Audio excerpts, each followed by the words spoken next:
King Solomon's wisdom. After 40 years reigning over Israel, David lay dying. He gave his son Solomon some advice. "Be strong," he told him. "Show yourself to be a man and observe what the Lord requires. Walk in his ways and keep his decrees and commands, his laws and requirements as written in the law of Moses. Please help me to govern your people and to distinguish between right and wrong." Crown. The ultimate symbol of authority and power, a crown is passed from one ruler to the next. As Solomon takes the crown, David advises him to be faithful to God so their dynasty can continue. This ornate gold crown was buried with a princess in Afghanistan in the 1st century CE. When the time came and David died, Solomon became king and married the daughter of Pharaoh, the king of Egypt. And the Lord appeared to Solomon one night in a dream and said, "Ask for anything you want, I will give it to you." Solomon thought long and hard. "You have made me king of your great people after my father David. Please help me to govern your people and to distinguish between right and wrong. Please, Lord, give me wisdom." The Lord was pleased with Solomon's answer. He said, "If you walk in my ways and obey my commands, as David your father did, then I will give you a wise and discerning heart, so that there will never have been anyone like you, nor will there ever be." Soon after, 2 women came before Solomon as he sat on his throne. They were in a terrible state as they clutched and fought over a bundle. Arguing and spitting at each other, they appealed to King Solomon for help in settling their dispute. At last they calmed down and managed to tell him their story, bit by bit. They lived together in the same house and had given birth to baby sons within 3 days of each other. But during the night, one of the babies had died in his sleep. Each woman claimed that it was the other one's baby that had died. The 2 women pointed angrily at each other. "Don't believe a word she says," shouted the first woman. "It was her baby that died. Then she crept into my room, stole my baby, and put her dead son in his place." "That's not true. What terrible lies. Your baby died and mine is alive. Here he is. You can see he's mine," sobbed the second woman. Solomon asked an attendant to get a sword and ordered, "Cut the infant in 2 and give one half to the first woman and the other half to the second woman. That should keep them happy." The first woman shrieked in horror and fell to the floor sobbing. "Please, my lord, do not harm the baby. Give him to her. I don't mind. Whatever you do, don't kill him." But the second woman snarled, "Go ahead, cut him in half. Neither one of us shall have him. See if I care." Then Solomon in his wisdom spoke and gave his ruling. "Do not kill him. Give the baby to the first woman. She is his mother." When the people of Israel heard of the judgment of Solomon, they were pleased and looked at him with great respect. They knew such wisdom could only come from God. Understanding the story. Solomon accepts that he is lacking in the skills necessary to be king. God is pleased when he asks for the gift of wisdom. If the ownership of a property were in dispute, the judge would split it evenly between opposing sides. When Solomon proposes the solution with the baby, he cleverly reveals the true mother. His display of wisdom earns him the people's respect and admiration. Royal trade routes. Aside from his great wisdom, King Solomon was known for his promotion of trade with neighboring kingdoms and countries. His kingdom became very wealthy as a result.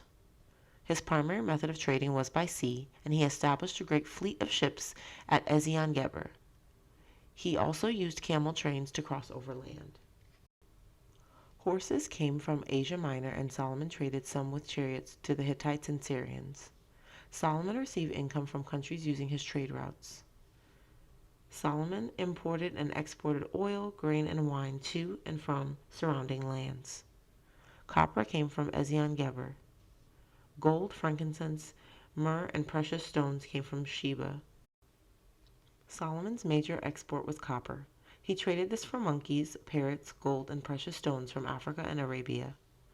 Egypt supplied horses and chariots. Solomon received timber from King Hiram of Tyre. Mediterranean Sea, Tyre, Joppa, Jerusalem, Ezion-Geber, Memphis, Nile River. Transporting timber. Cedar was a highly valued timber in ancient times because it was strong and hard-wearing.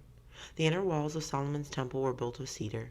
This 8th century BCE relief from the palace of the Assyrian ruler Sargon II shows Phoenician oarsmen transporting exports of cedar on their rowing boats.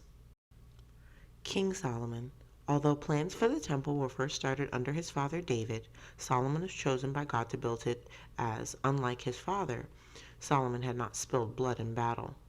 Under his leadership, the Israelites enjoyed peace and success, and the temple became a symbol of Solomon's reign. Solomon's Temple. It was 4 years since Solomon had succeeded David and become king of Israel. his thoughts started turning toward the temple that his father had longed to build. The temple would replace the tabernacle as a place of worship and provide a permanent home for the Ark of the Covenant. For years, David had worked on the idea, drawing up detailed plans for its construction in the heart of Jerusalem. Solomon sent envoys with a message for King Hiram of Tyre. "You know that my father David was never able to build the temple because of the constant demands of war. Now there is peace, and I am going to build the temple in the name of the Lord my God. So please order cedars of Lebanon to be cut for me." Hiram was pleased, saying, "Praise be to the Lord today, for he has given David a wise son to rule over his nation." They made a treaty. Hiram would send cedar, pine, and craftsmen, and in return Solomon would give him wheat and oil for his household. Laborers were conscripted from all over Israel. Altogether, more than 30,000 men were sent off in ships to help cut down the great cedars of Lebanon and float them on huge rafts across the sea. Meanwhile, 80,000 stonecutters were sent to work in the quarries up in the hills, hewing vast blocks of stone for the foundations and the outer walls of the temple. Another 70,000 men transported the stone down to Jerusalem, overseen by their foremen. It was very hard work, but finally, in the month of Ziv, the second month of the year, Solomon laid the foundation stone. It took 4 long years before the foundations were completed and another 3 years to build the temple. Gradually, the magnificent building took shape with Solomon supervising everything. When it was finished, it was twice as big as the old tabernacle. The walls inside were lined with fragrant cedar wood and overlaid with gold, while the floor was made of pine. Beautiful cherubim, palm trees, and garlands of flowers decorated the walls and the altar. All the furnishings of the temple were made of gold.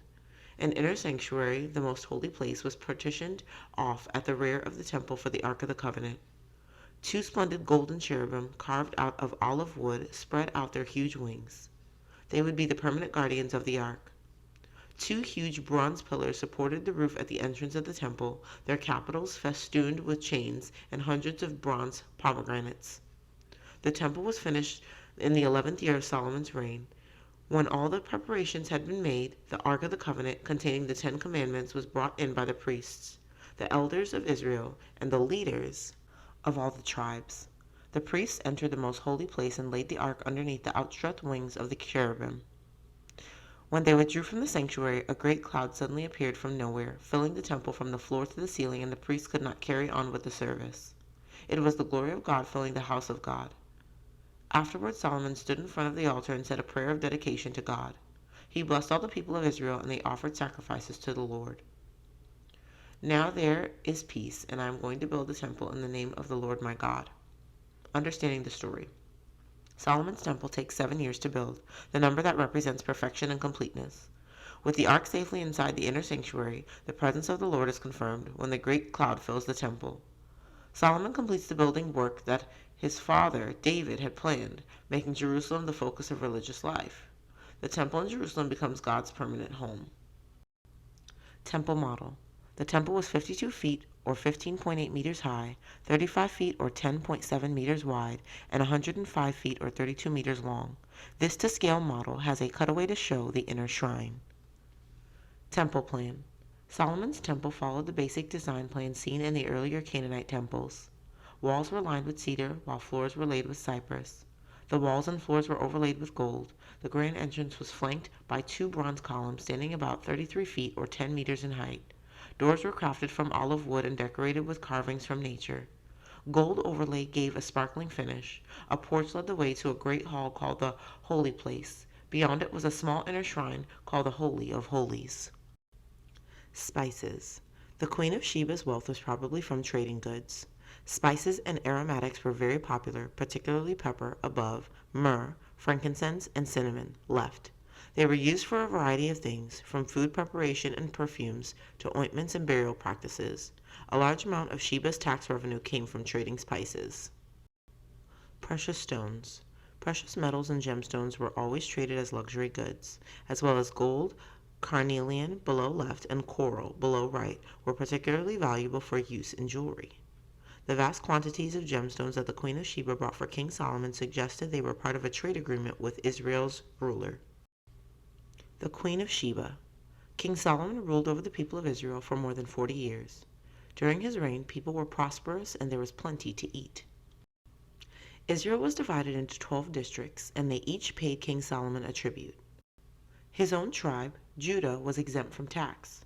The kingdom stretched from the Euphrates River in the north to Egypt in the south.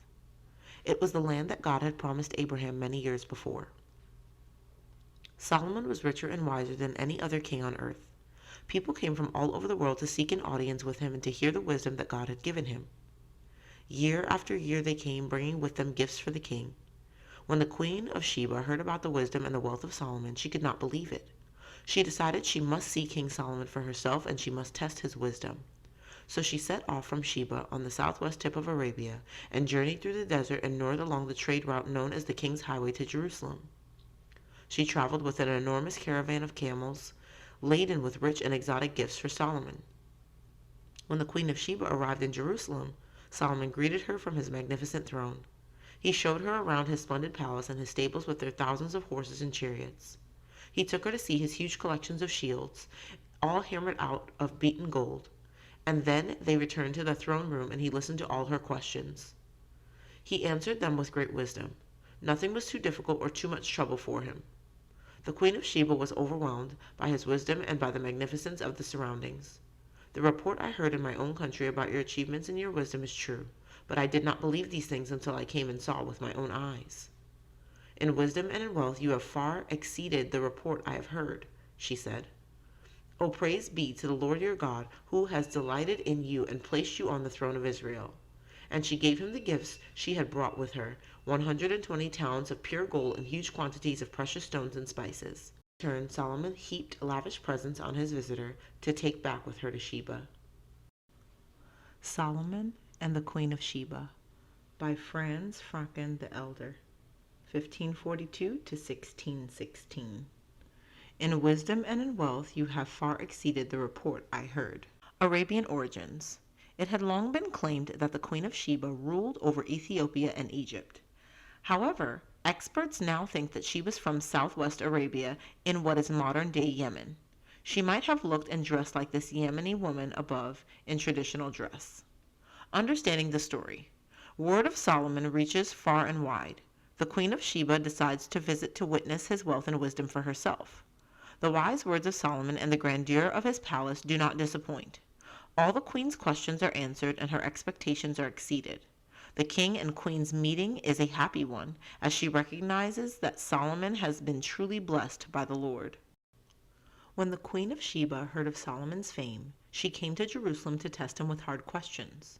Arriving with a very great caravan, with camels carrying spices, large quantities of gold, and precious stones, she came to Solomon and talked with him about all she had on her mind. 2 Chronicles 9:1. Camel trains. Known as the ship of the desert, the camel is ideal for crossing oceans of desert sand thanks to its ability to endure the extremes of temperature and scarcity of water. This camel train is traveling across Erg Chebi in the Sahara Desert.